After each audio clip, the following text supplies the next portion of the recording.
Today marks the anniversary of one of the darkest days in American history. A year ago, on January 6th, a mob of insurrectionists, egged on by Donald Trump, tried to overturn the results of a presidential election in the United States.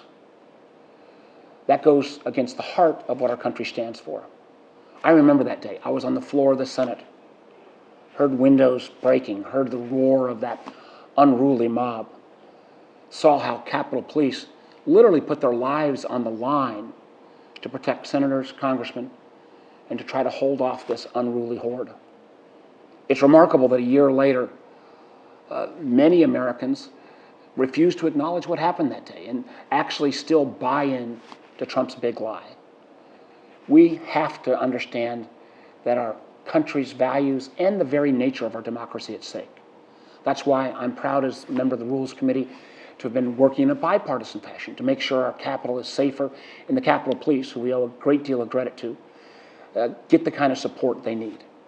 It's also why on the House side, the January 6th investigation that's looking into what Trump and his henchmen were doing leading up to that day and on that day is so important that those facts come out so the American people can make an independent judgment of what happened.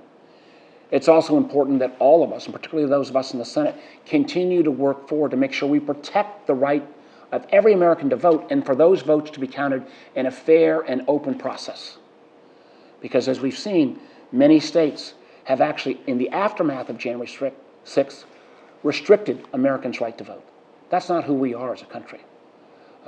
We all need to recommit to preserving our democracy, preserving the right to vote, and making sure that those results of those elections are upheld on a going forward basis.